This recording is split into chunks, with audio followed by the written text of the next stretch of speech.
Ustadz, berkaitan dengan sholat istikharah, terlintas dalam pikiran saya kadang-kadang tentang apa gunanya memohon dan berdoa serta berusaha selama ketetapan Allah adalah sudah ditentukan akan terjadi dan tidak bisa diubah lagi.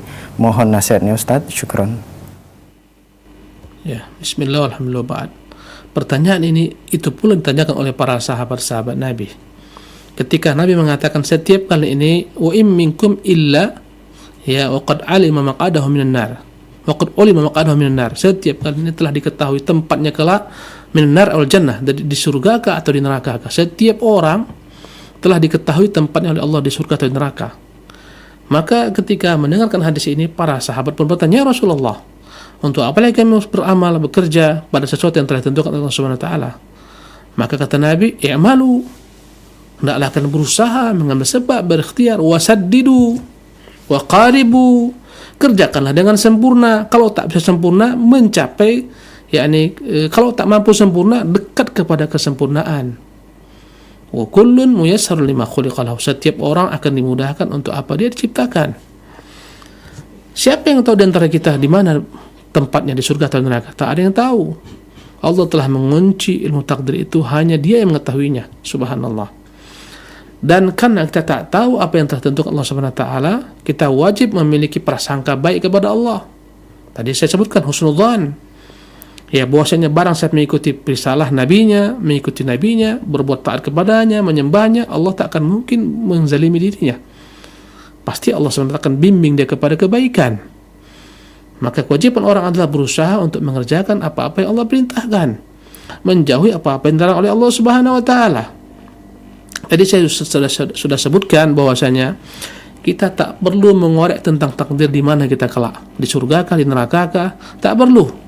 Urusan kita adalah berusaha untuk mengerjakan kebaikan-kebaikan Allah perintahkan dengan ikhlas, dengan mutabaah, berusaha menjauhi segala macam bentuk kemaksiatan yang dilarang dengan takut kepadanya.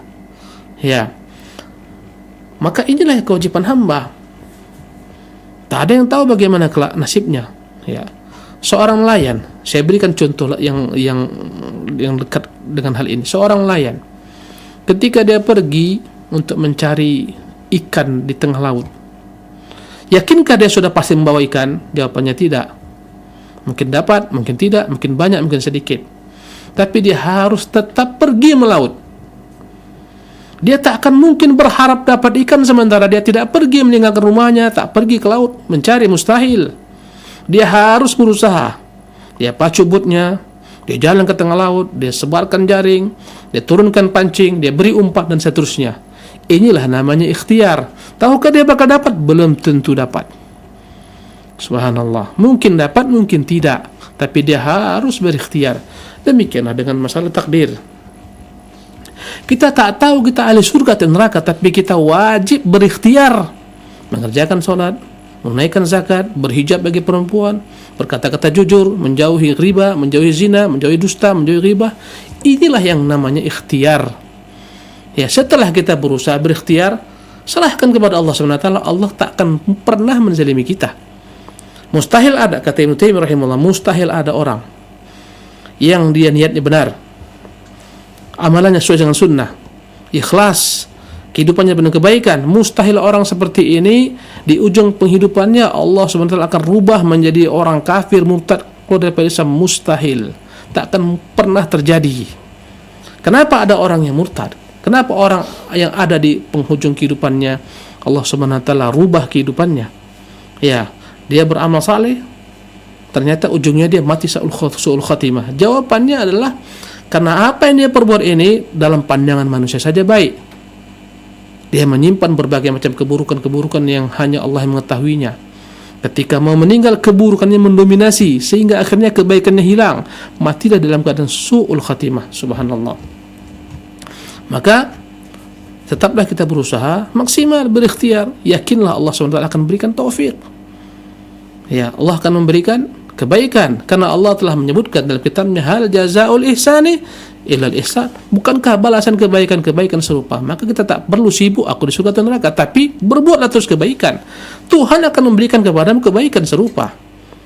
Dan hindarilah keburukan karena Tuhan mengatakan fajaza'u sayyi'atin sayyi'atun bimithliha. balasan keburukan seperti itu, maka silakan kau pilih mana. Karena itulah Allah mengatakan wahadainahu najdain. Kami bentangkan bagi manusia dua jalan. Subhanallah, silakan pilih. Ya, kata Allah Subhanahu wa taala, fa'alhamaha fujuraha wa taqwa. Allah berikan ilham kepada manusia jalan-jalan keburukan dan jalan-jalan kebaikan. Silakan kau pilih. Ketika engkau pilih, serahkan kepada ketentuan Allah Subhanahu wa taala.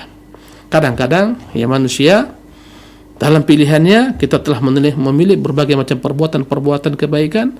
Kadang-kadang tercemar tak sempurna kebaikan tersebut. Kadang-kadang kebaikan itu kita kotori dengan maksiat. Bertaubat kepada Allah Subhanahu wa taala ketika berbuat maksiat. Ketika tak sempurna jalan, bertaubat kepada Allah, beristighfar, mohon kepadanya ampunan. Begitulah yang harus kita kerjakan selalu. Jadi jangan sampai kita menyerah. Akhirnya kita mengatakan, memang aku ahli surga. Memang aku ahli neraka. Aku ahli maksiat. Apalagi dengan meremehkan neraka, mengatakan tak ada masalah, nyerahkan neraka lah. Di sana banyak artis, di sana banyak bintang film dan seterusnya. Ini perkataan yang sangat fatal, menunjukkan dia putus asa daripada rahmat Allah Subhanahu wa taala.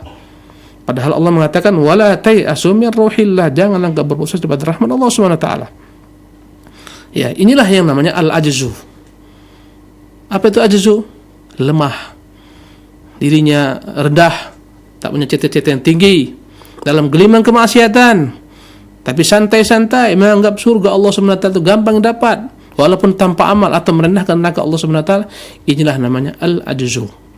Orang beriman harus memiliki sifat al-kaisu, cerdas, rajin, gigih, bersungguh-sungguh, bercita-cita tinggi. Inilah namanya al-kaisu, dan kedua-duanya adalah merupakan yang telah ditentukan oleh Allah Subhanahu wa taala jua. Wallahu taala alam.